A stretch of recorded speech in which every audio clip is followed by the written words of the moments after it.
Hi, everyone, and welcome to today's Sponsor Spotlight. Today, I have a real treat for you guys. We just finished the Sexy Mamas Day Out. We wrapped on Saturday. It was an incredible day. The moms had a great experience. There was so much fun, connection, and personal growth happening just as we envisioned. And Jen Amos was there with us to make the day super spectacular. Now, Jen is the founder and creative executive director at Social Turtles, which is a full-service online marketing company who provides project management for online marketing services.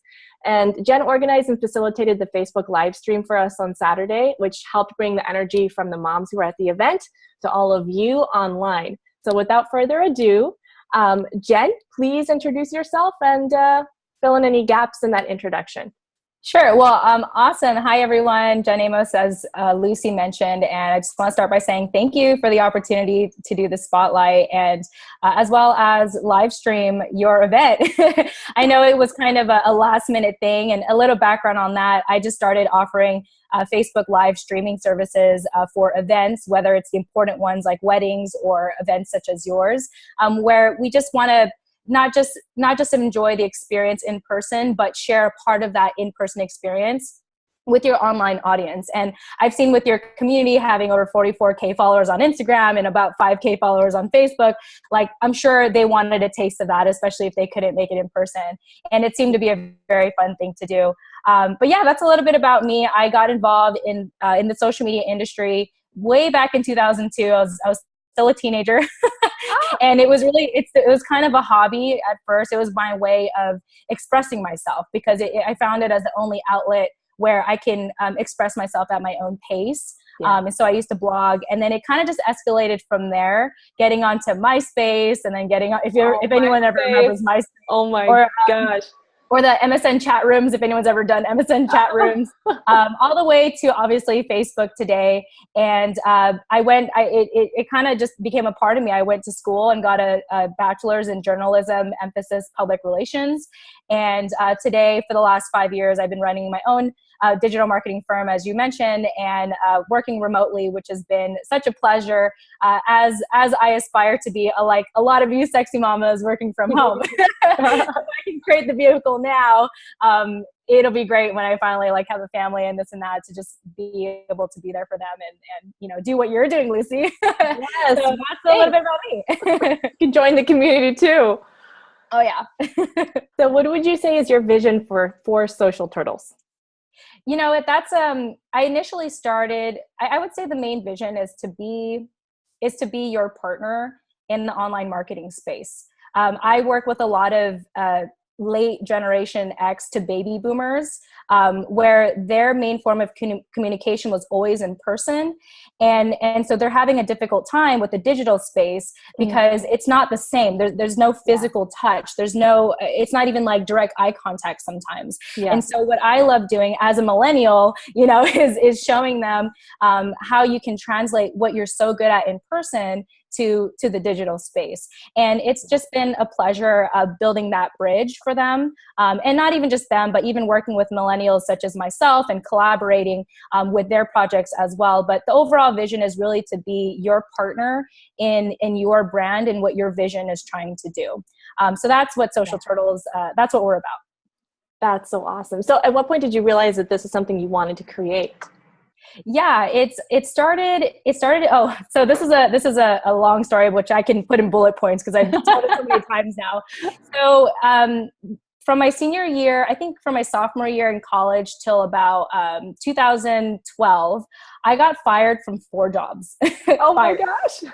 And the crazy thing is, every single one of those jobs, I was recommended. So it was all like friends or just people that recommended me. And some of them I didn't even give a resume till after I got hired. But I guess I just had this entrepreneurial spirit in me that I couldn't stay in those jobs. And so by the last job I got fired from, I decided to pursue more of my network marketing business that I had at the time, to just be like, you know what, I guess this is my avenue. But then a couple of months into it, I was going to networking events and I felt really young and I looked young. I mean, I thought I looked young. I have a round face. I still look like I'm in high school. I've told a lot, but I wanted to stand out right away. So I would try to take leadership positions in these networking groups. And So one of the positions was a social media manager or social media officer. And I was like, I'll take it. Like, I've been doing that all my life. That's second nature to me. And basically one day, and I did this not thinking it could be a business. I just thought, like, that's easy, I'll do it. Until one day someone asked me, well, like, how much do you charge for your services? Like, what, like, how can I hire you? And then I started playing with this idea with a friend who ended up becoming my first client.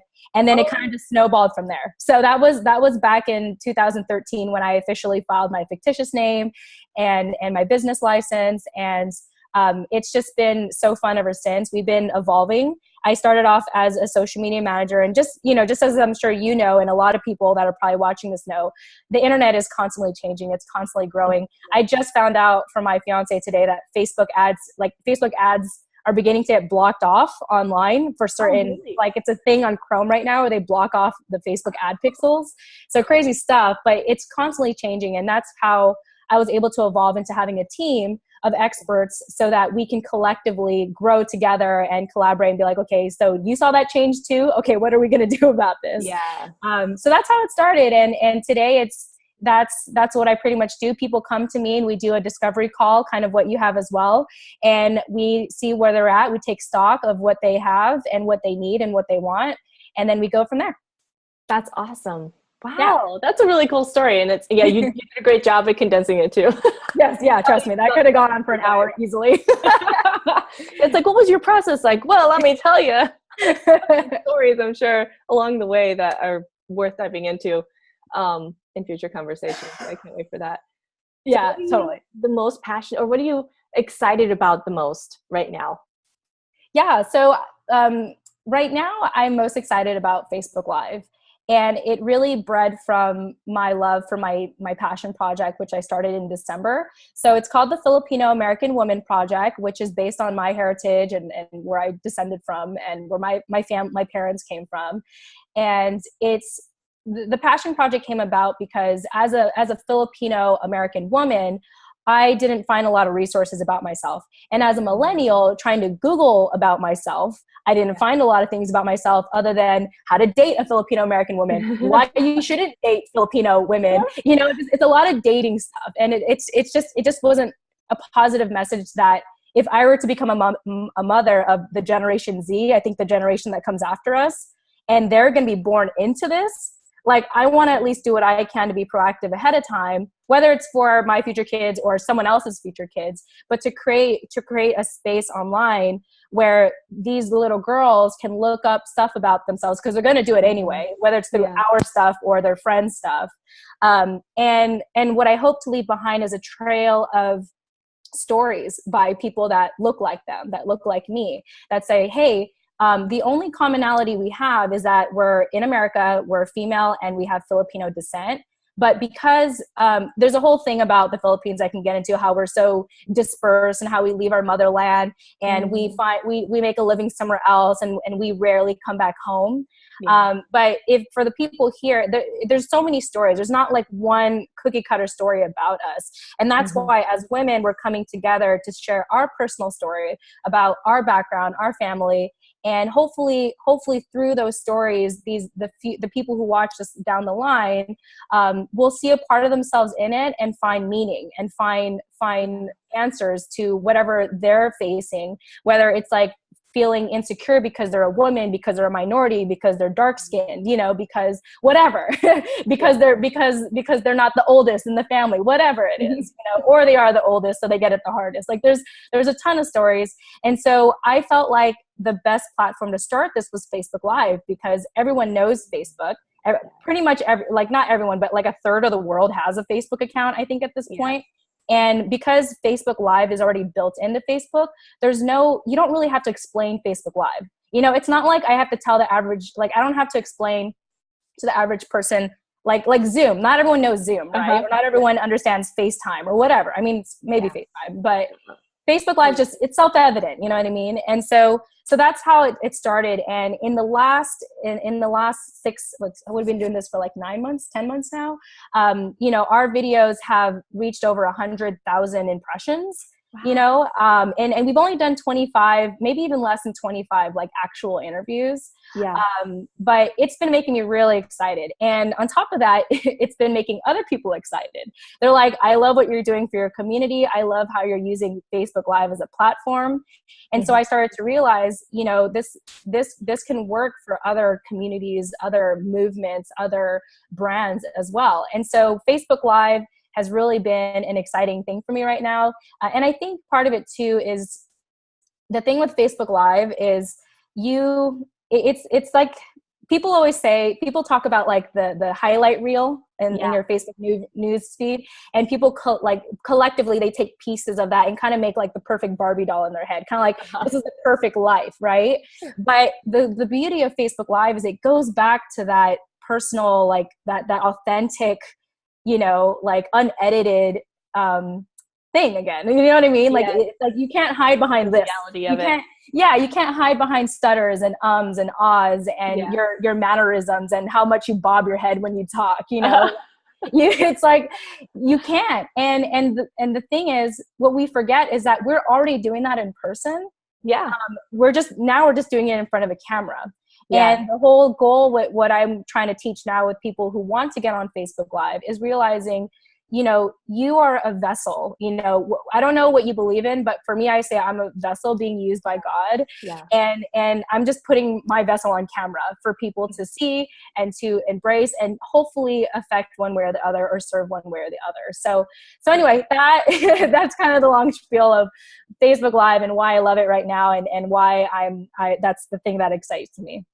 That's really cool. Yeah. Oh my gosh. And I can tell that you're really good at what you do. And I watched you in action on Saturday, and I've done my Facebook stalking on you too, and Social Turtles, and I'm like, this is amazing. So where can people go to learn more about Social Turtles?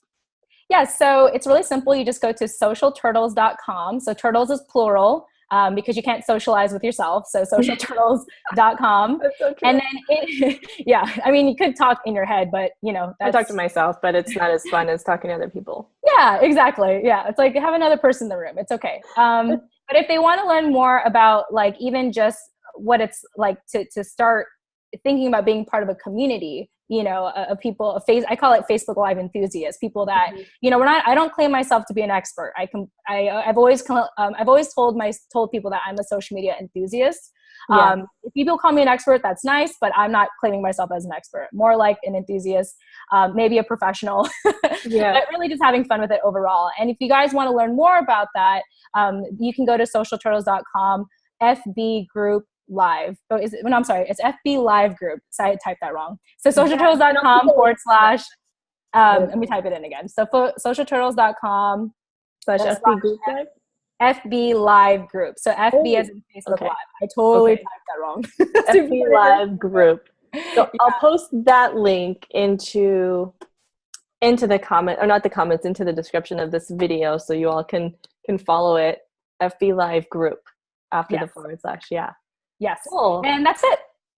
Awesome. Well, I'm so excited. Thank you so much for taking the time to do this interview, and also especially for taking the time to be with us at the event on Saturday. It was just it added such a brighter dimension to what we were already doing. And and thank you all for joining us today for the sponsor spotlight. And please take a moment to visit Social Turtles and also the Facebook Live group that Jen is hosting, because if you're interested in figuring out how to do this whole Facebook Live thing and not looking like a crazy person, or you are a crazy person and you want to share that with the world, that's great. Yes. You can I agree. help you capitalize on that. So thank you again, Jen, and thanks everyone for joining us. I hope you have a great week. Awesome. Thanks, Lucy, and thank you everyone as well. Appreciate it.